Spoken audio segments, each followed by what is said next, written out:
All right. So here is the Neil Shenvi video. Some of you have been waiting patiently, others not so patiently. I, for one, am glad that I've had some time to think this one through because I think that the events of last week with the Stephen Wolf tweet, really it was the reaction to the Stephen Wolf tweet that was the event. Um, I think it's all related, and it's helped me kind of think through what I want to say about the tweet. So, if you remember the weekend that my son was born, on that Friday, Neil Shenvi came out with this tweet, and I instantly recognized this as a very slimy tactic, weasel-like, snake-like, and I still believe that to this day. And I just kind of quipped about it. I didn't think it would need a video. Like I thought it was very obvious why it was like that, why I felt it was slimy. But it was very clear instantly that a lot of people who normally get it didn't get it. A lot of people did, so it's not like I was all alone in this analysis, of course. But and if you know me, I'm not worried about being all alone on an analysis, right? So a lot of people got it, but a lot of people didn't. So I figured I'd do a video about it. Neil doesn't want me to make this video. He thinks it's not right for me to impugn his motives and things like that. And that's true to an extent. I mean, obviously, I don't know the desires of his heart. I don't know what his true motivations are. But, you can judge a man by their actions. And this is a consistent pattern with Neil Shenvi. And so I'm going to just, tell you what my thoughts are on this. And there's a lot more that could be said about this tweet, but I don't want this video to be too long. So here's what the tweet says. First of all, you need to know it's a screenshot. He didn't retweet Zero HP Lovecraft, but he screenshotted something that he said. I didn't know who Zero HP Lovecraft was before this tweet. I may have seen prior tweets of his. I have no idea, but I didn't know who he was. I knew nothing about him. But he screenshots him here, and the screenshot is a picture of a beautiful, adorable little black child. Looks like a little girl because she's wearing pink. And it's from an abortion article from lifenews.com. And the headline says, breaking, abortions drop 96% in states with abortion bans. Quote, babies are being saved. And again, it has the picture of an adorable little black child. Now, I'm assuming that percentage is probably not correct. I'm sure it eliminates lots of abortions that, doesn't count as abortions for some reason. Maybe I'm wrong, so let's just take it for face value. Let's just say that 96% of abortions have been eliminated in states that have banned abortion. That's great news. Great news. Zero HP Lovecraft's comment on this is, interesting photograph. Catholic bros, are you sure this is what you want? The idea being that, shouldn't you want less black babies? Like, shouldn't you, are you sure, you really want to be that hardcore against abortion? Because after all, it's only going to lead to more black babies. That's a disgusting sentiment. I obviously would not agree with that. I don't like it. I find it abhorrent. There you go. I mean, it's just as simple as that. I see a lot of things on the internet that I find abhorrent, and you know what? Sometimes I comment on them. Sometimes I move on. That's really just my prerogative. And if I would have seen this from Zero HP Lovecraft, I probably just would have moved on. You know what I mean? This is obviously an idiot. It's obviously someone who has no morality. He's inverted. He's upside down, satanic, whatever it is. Now, it doesn't mean that everything Zero HP Lovecraft has ever said is evil. Doesn't mean that everything Zero HP Lovecraft has said is wrong. It doesn't mean that someone couldn't retweet Zero HP Lovecraft favorably if he says something favorable. But what it does mean is that from a morality perspective, I'm really not interested in what he has to say. I've said this many times, and it applies here as well. If you get the easiest moral question anybody's ever been asked, should you be able to kill babies with impunity? If you get that wrong, I'm really not interested in your more complex moral takes. It doesn't mean they're all wrong, but I'm really not interested. That's just my opinion, but hey, you do you. So there you go. And so Neil Shenvi comments on this, and he says this: if we don't draw clear, explicit, non-negotiable lines, our theology will be shaped more and more by our political allies. We all saw this happen on the social justice left. Be warned, it will also happen to the based right. Now, the based right, that's obviously a term that a lot of Christian nationalists use. I believe this is just a proxy for Christian nationalists. This is a warning that Neil Shenvi is warning about the Christian nationalists. This is a warning that Neil Shenvi is intending to use as essentially a smear job on Christian nationalists. And I'll explain why I say that in just a moment. The reality is that if you go to the 0HP Lovecraft tweet, the original, right? So this is a screenshot, so you can't just easily click through Neil Shenvi's comment here to find out what's actually going on with the tweet. Is that intentional? I mean, it's definitely intentional. I don't know what the intent was, but it's not as easy as just clicking, right? So, but if you do go and find this tweet, what you're going to find in the responses is person after person, many of them Christians, person after person rebuking this insanity. This is insanity. It's like, even if you're like, even if you think that black people are not good for your society. Like, let's say you have that awful opinion, and you don't like that, right? Obviously, that doesn't justify murder, right? I'm not saying that opinion is good either. But what I'm saying is, even if you do have that opinion, it doesn't justify murdering children, obviously. And you'll see comment after comment after comment rebuking H.P. Lovecraft, 0 H.P. Lovecraft. That's what you'll see if you click through. So it certainly seems like we have drawn clear, explicit, non-negotiable lines that make this a bridge too far. And a lot of them were Christians, because a lot of them were quoting Christian scriptures to 0 H.P. Lovecraft, and 0 H.P. Lovecraft says in response, dude, I've never been a Christian, or I've never pretended to be a Christian. I'm not a Christian. That doesn't convince me, right? So 0 H.P. Lovecraft is not a Christian. People were calling him out for this, and he's like, well, what do you want from me? I'm a pagan, and rightfully so. I mean, you can't expect pagans to act like Christians. I mean, you can still hold them to the same standard, of course. But Neil Shenvi, like when he throws this smear out there, he compares it, and he's talking about theology here. So he's talking about Christians. He's not talking about run-of-the-mill pagans. And he's comparing this to the social justice left, and he's saying, look, Christians fell for the social justice left, and unless we draw these clear, indistinguishable lines, non-negotiable lines, this is going to happen to the Christian nationalists, the based right. But the example he uses, it is most certainly not happening. Not to mention the fact that when it comes to abortion and these weird ethnic and racial, arguments and comments and things like that, not only might that affect the social justice left in the church, but it has. In fact, it's affected and taken over Neil Shenvi's own pastor. Neil Shenvi goes to J.D. Greer's church, a woke church pastor. And so it's a beautiful smear job, because he's playing on a very emotional topic for many Christians, abortion. And no matter what you think about demographics, Christians are so galvanized, especially on the based right. Again, I think that's just a placeholder for Christian nationalists, but we'll give it to what he says. He says based right. If there's one issue where we're solid and strong and unified, it's on abortion.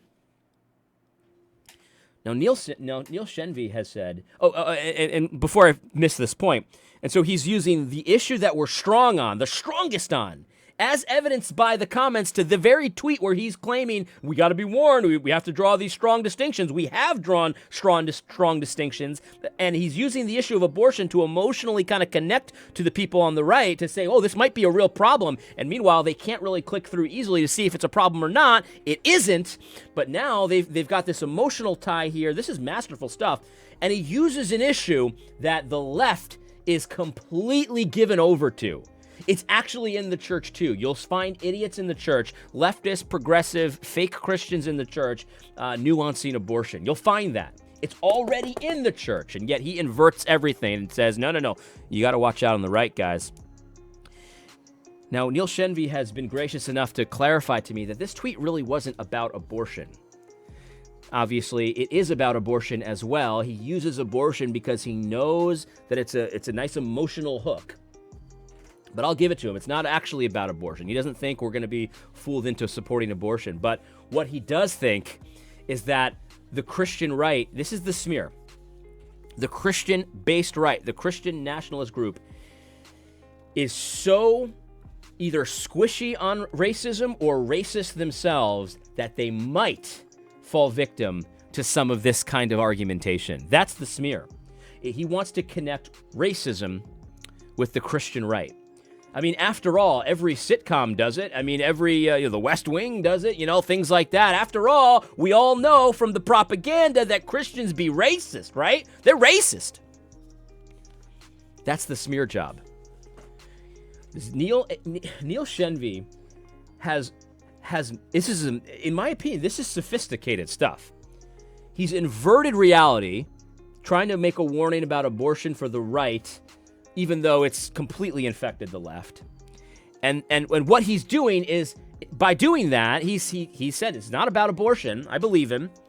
But what he's doing is he's saying, look, you guys are so freaking racist that you even have to worry about abortion. I mean, Zero H.P. Lovecraft, you guys like that guy, right?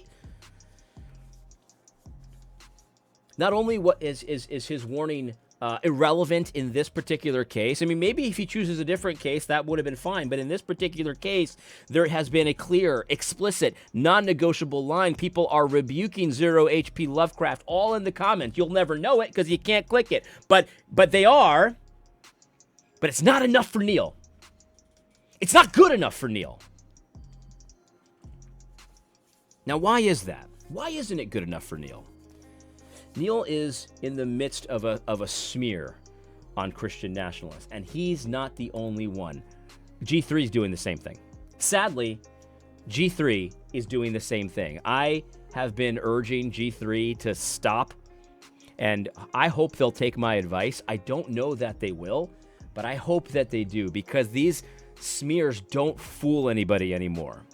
There's like Room 101 used to have a white nationalist in it, but for a lot of people, that is no longer the worst thing in the world. People, this is how they smear you. They say, look, you need to respond and rebuke right now this racist tweet. And if you don't, now you've been smeared with the stench of racism. It doesn't matter if here's Exhibit A, according to Scott Anil. Stephen Wolfe, we've covered this. Stephen Wolfe says something about how white evangelicals vote. And here's what Scott Anil says. This is why some of us are concerned with Christian nationalism. And if you use the term for yourself, you need to repudiate this stuff. You need to repudiate this stuff. Why? Well, this is that racist stuff. You need to I'm in the midst of a smear right now. Someone's trying to smear me. It's a very sad little attempt. This guy has he used to have 80 followers, but he got the 80 Robles bump, so now he has 120 followers. I'm worth about 40 followers over the course of a week and a half. He said that if I don't block the people that he blocks, if I don't repudiate, if I don't stop retweeting certain accounts that are anti-Semitic or racist, if I don't, he's got a list of demands. This is like these ridiculous demands, right? If I don't use Twitter the way he uses Twitter, if I don't block all the white nationalists he blocked, and he even said, I'm announcing my blocks for you, AD. I'm making it easy on you. I'm announcing my blocks. See, I blocked this guy, and the reason is because he's a white nationalist, and he goes in this whole thing. And because I don't do that, now I've got the stench. You hear AD? He might be one of those crypto Nazis. It's a smear job. It's a smear job. And the thing is, I can repudiate it too. This is the best part about a smear job, right? Because you can deny it. They did the same thing with Trump, right? And they say right now, disavow David Duke, disavow white nationalism. And he'll say, I've disavowed white nationalism my entire life since I was like 13 years old. Was it enough? Did they say, oh, I guess he's not racist? Of course not. That's not how a smear works. You can disavow a smear, but you still got the stench. You see, you just throw out an accusation, And even if you walk it back later, the accusation is there and the suspicion is there. Stephen Wolf, it's a sad situation, but no matter what happens,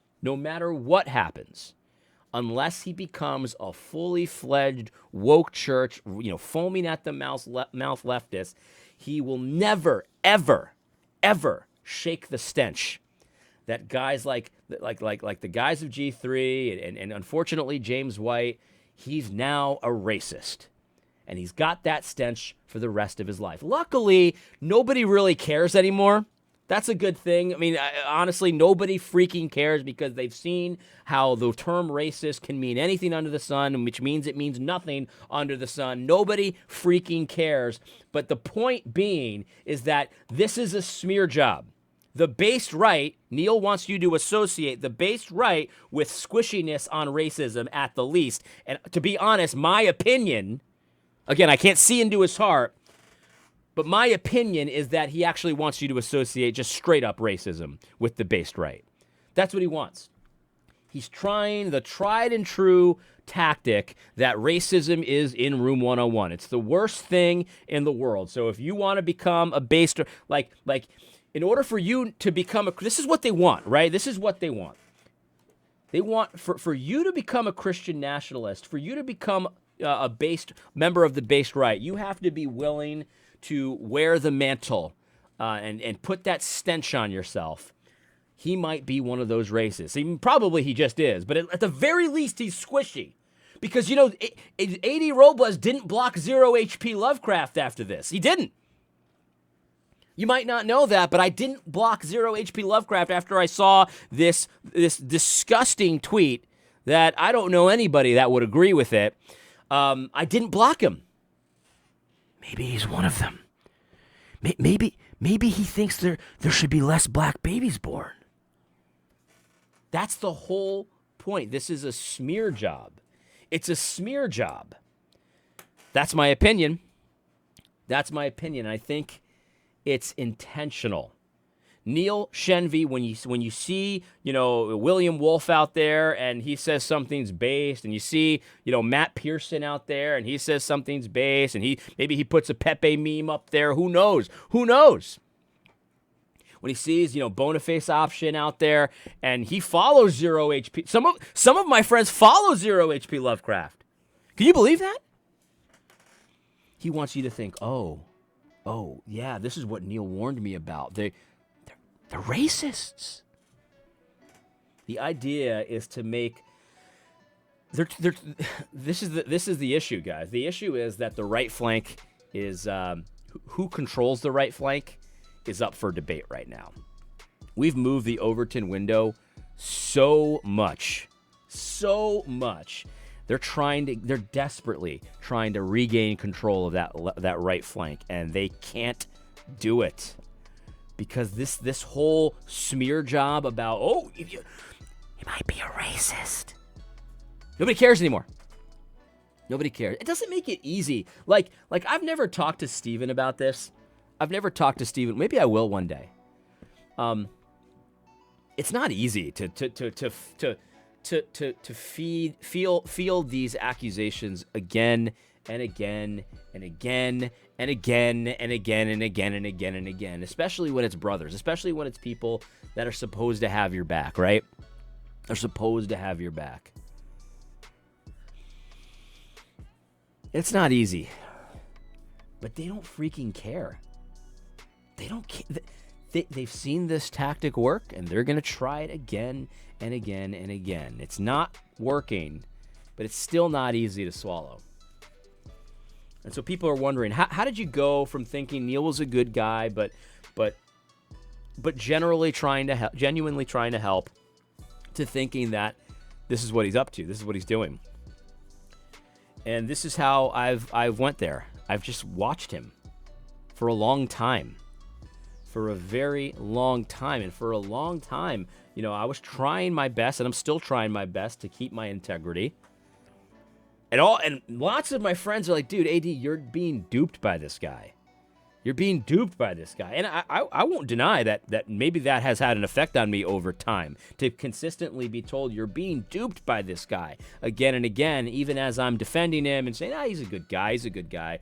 Neil is not my enemy. Let me just say that. Neil is not my enemy.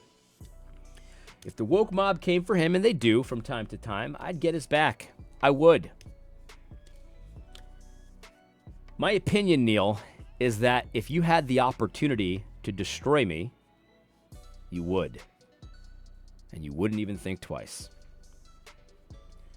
If that's not true, Neil, you've got a huge PR problem on your hand, because that's the impression that if you had a way to tar and feather me as a racist, you would attempt to do what Blake Collins is attempting to do. He's got this pathetic little crusade on me. He's trying to convince everyone that I'm an anti-Semite and whatever. Neil, I think you would have jumped on that by now if you thought it had any legs whatsoever. You're a smart guy. You know it doesn't. But this is what I think you're up to. I think you're up to smear the right. I know you consider yourself part of the right, but I think that you think that the people to the right of you, again, they're squishy on racism and probably racist themselves, and you want to smear those people as much as possible. If you didn't, and this is why I think I'm right in this, you wouldn't have chosen the example that you chose. The example that you chose was chosen to maximize the emotions and to maximize the danger of William Wolfe. He might be one of them.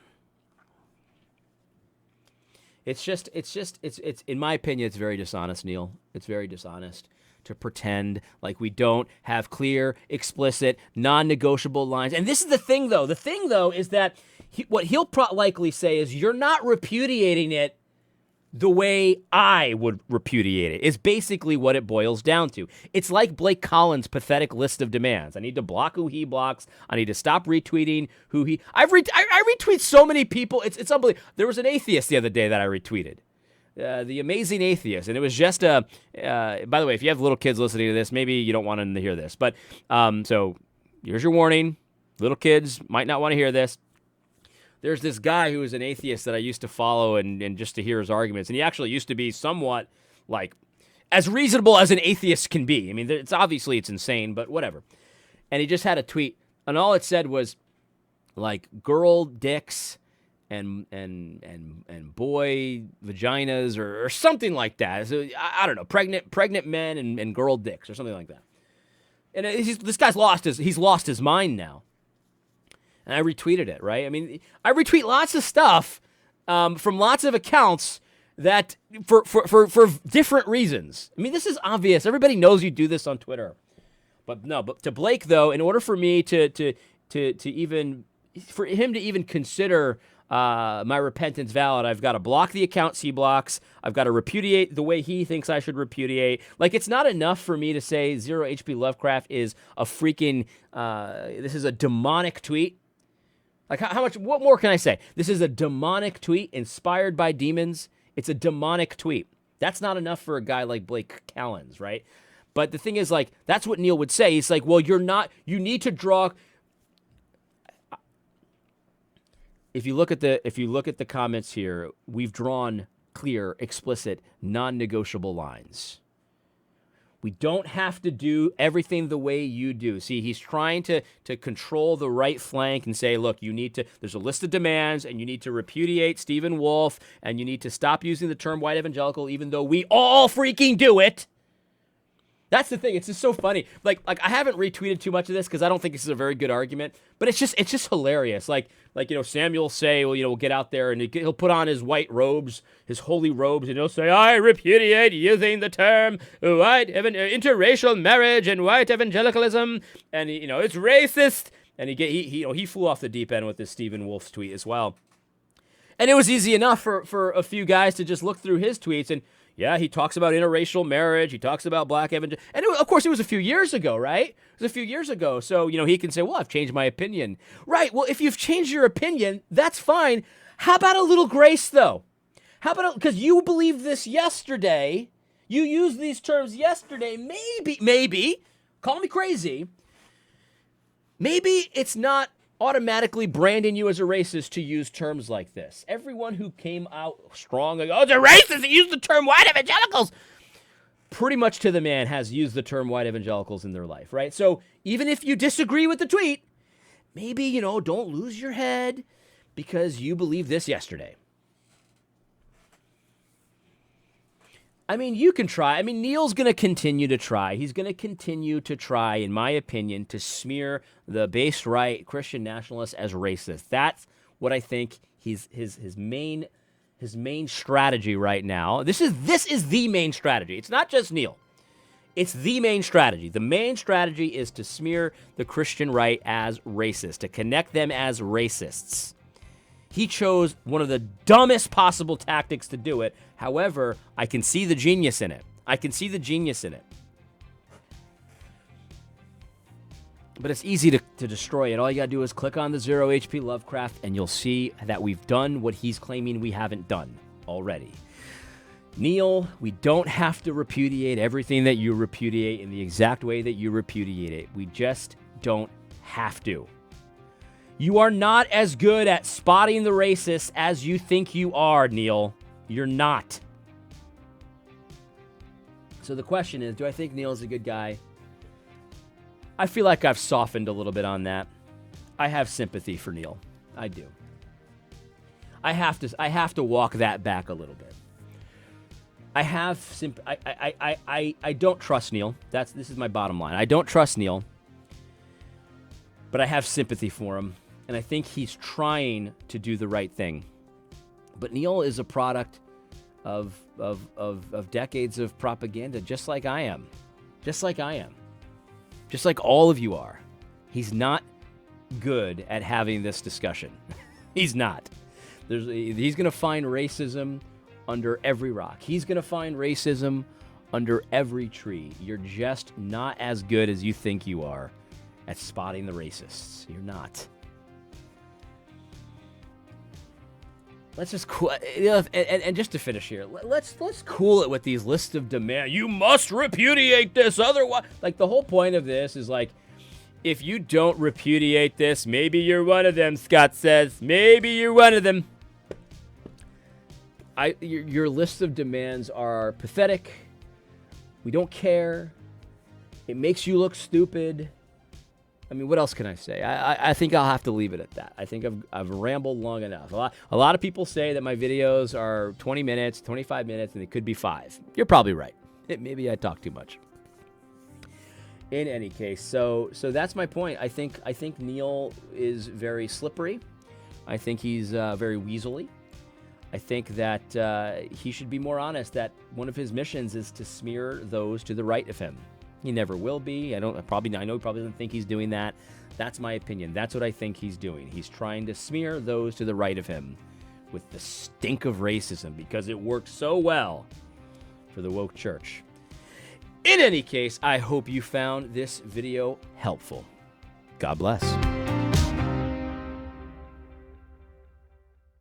I think another part of it, just to kind of be a little bit more generous to Neil, is that I think that even though he repudiates and he recognizes that because a lot of the woke left will call Neil racist, right? They'll call Neil racist, if you can believe it. And so he recognizes that the accusations of racism, they're spurious. They don't make a lot of sense most of the time. It's just a tactic. He recognizes that. But I think Neil really wants to have a hearing with those people.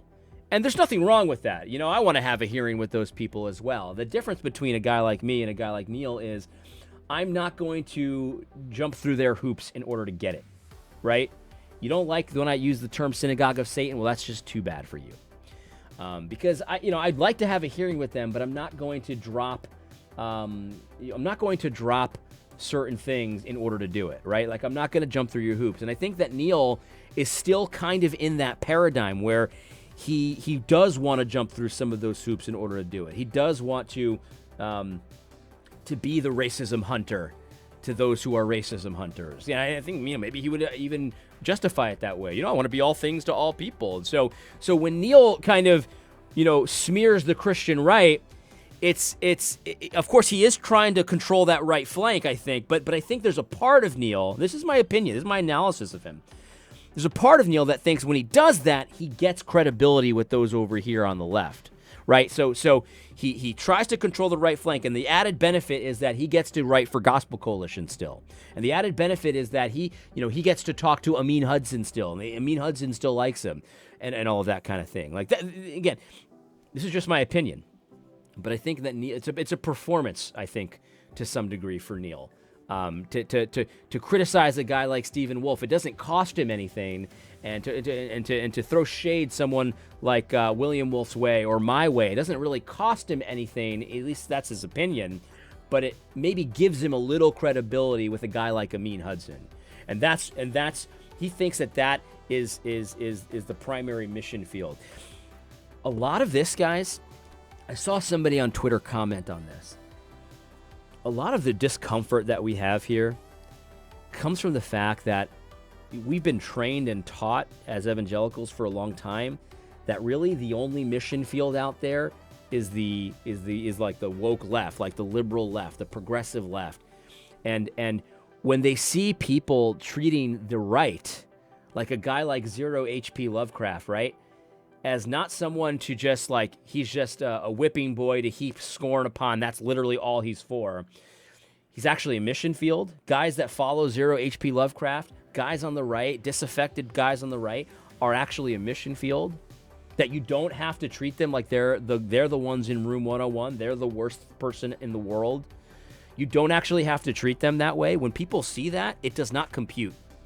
Because the way we've been trained is that those unbelievers on the right, and racists and things like that, they're only good for heaping scorn on and scoring points on. They're not a mission field. If we're honest with ourselves, a lot of us treat them that way. And many of us are now stopping, not doing that anymore. And there's a lot of discomfort there. In any case, I hope you found this video helpful. God bless.